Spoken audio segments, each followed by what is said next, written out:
పద్మశాలి కుల బాంధవులారా అందరికీ పేరు పేరున నమస్తే. నేను మీ వాసాల లక్ష్మణ. తెలంగాణ రాష్ట్రంలో జరిగిన మున్సిపల్ ఎన్నికలలో ఈసారి పద్మశాలి ప్రభంజనం కనిపించిందని చెప్పచ్చు. ఈ మున్సిపల్ ఎన్నికలలో ఇప్పటి వరకు మనకు వచ్చిన సమాచారం మేరకు ఎంతమంది పద్మశాలి బిడ్డలు చైర్మన్లుగా అయిండ్లు ఒకసారి మీరు అందరూ చూడండి మిట్లారా.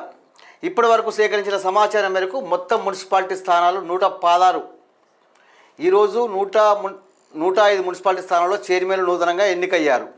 అందులో 15 మంది మున్సిపల్ చైర్మన్ పీఠాలను పద్మశాలి కులస్తులు కైవసం చేసుకున్నారు. ఇది చాలా గొప్ప విషయం. పద్మశాలి కుల బాంధవులారా, మేము గత కొన్ని సంవత్సరాలు చెప్తూనే ఉన్నాం, పద్మశాలి కుల బాంధవులారా ఓటే చాలా కీలకమైంది. మన ఓటు ఖచ్చితంగా పార్టీలకు అతీతంగా పద్మశాలి బిడ్డలకు వేయాల్సిందని చెప్పి దాదాపు 6-7 సంవత్సరాలుగా మేము చెప్తూనే ఉన్నాం. ఈసారి కొద్ది కదిలికి వచ్చింది.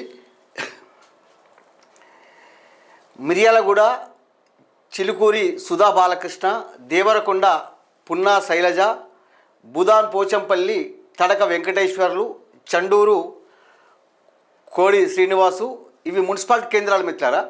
దుబ్బాక శ్రీరామ్ సంగీత, రాయ్కల్ కటకం రవీందర్. ఇక్కడ రాయ్కల్లో జగిత్యాల జిల్లాలో ఉంటుంది. గతంలో కూడా పద్మశాలి నాయకుడే మున్సిపల్ చైర్పర్సన్గా ఉండే. మంతని వడ్నాల శ్రీనివాస్, ఆర్మూరు గోనె లహరి, సిరిసిల్ల జిందం కళా చక్రపాణి. సిరిసిల్లలో కూడా గతంలో జిందం కళా చక్రపాణి గారే మున్సిపల్ చైర్పర్సన్గా ఉండే.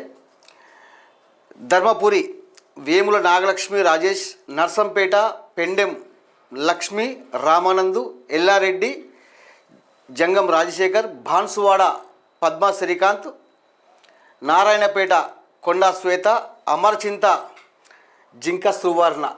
పద్మశాలి కుల బాంధవులారా, ఇప్పటి వరకు మనకు వచ్చిన సమాచారం మేరకు 15 మంది పద్మశాలి నాయకులు మున్సిపల్ చైర్మన్లుగా అయిండ్లు.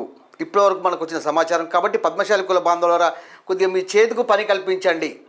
ఈ వీడియోను 1 to 1 షేర్ చేయండి. ఇంకెక్కడెక్కడ పద్మశాలి నాయకులు చైర్మన్ లైన్లో ఆ సమాచారం మనకు రావాలంటే ప్రతి పద్మశాలి మిత్రుడు మరో పద్మశాలి మిత్రుడు ఖచ్చితంగా షేర్ చేయండి. అదేవిధంగా చైర్మన్లతో పాటు తెలంగాణ రాష్ట్రంలో ఎంతమంది పద్మశాలి నాయకులు కౌన్సిలర్గా గెలిచిండ్లు ఆ సమాచారం కూడా మనకు కావాలి. కాబట్టి ప్రతి పద్మశాలి మిత్రుడికి ఏం చెప్తున్నట్టే, పద్మశాలి జేఎస్ టీం రాగానే ఇప్పుడు చాలామంది వాట్సాప్లలో పద్మశాలి నాయకుల ఫోటోలు పెడుతూ శుభాకాంక్షలు చెప్తున్నారు. అట్లా పెడితే అది ఇవాళ పెట్టిన మెసేజ్ మాయమవుతుంది.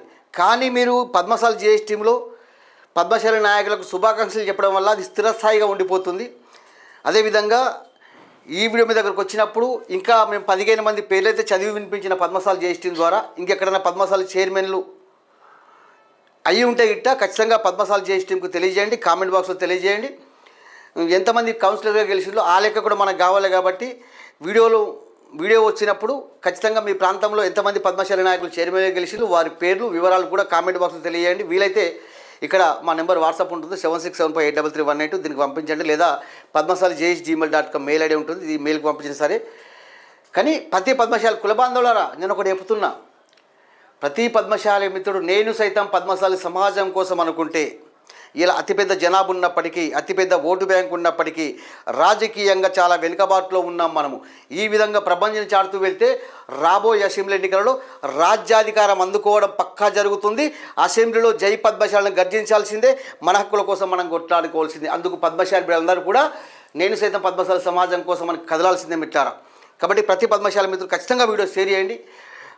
మీ ప్రాంతంలో ఎంతమంది కౌన్సిలర్ గెలిచిందో ఆ వివరాలు కూడా మాకు తెలియజేస్తూ షేర్ చేయండి. అదేవిధంగా పద్మశాలి జేఎస్ టీం ఛానల్ను ప్రతి పద్మశాలి మిత్రులు ఖచ్చితంగా సబ్స్క్రైబ్ చేయండి మిత్రారా. ఎందుకంటే దాదాపు 5-6 సంవత్సరాల పద్మశాలి ఉద్యమం తర్వాత మన పద్మశాలి సమాజం కోసం కూడా పోరాటం చేసేందుకు ఒక ఛానల్ ఉంటే బాగుంటుందనే సంకల్పంతో మనం పద్మశాలి జేఎస్ టీం ఛానల్ ఏర్పాటు చేసుకోవడం జరిగింది మీ అందరి సపోర్ట్తోనే. కాబట్టి ప్రతి పద్మశాలి మిత్రులు ఛానల్ సబ్స్క్రైబ్ చేయడమే కాకుండా మీరు కూడా బాధ్యతగా పద్మశాలి జేఎస్ టీంకు కొద్దిగా సపోర్ట్గా ఉండండి. మీరందరూ సపోర్ట్గా ఉంటే మన కోసం మనం కలిసి నడుద్దాం. పద్మశాలి బిడ్డలుగా సగర్వంగా నిలుచుందాం మిత్రారా. జై పద్మశాలి.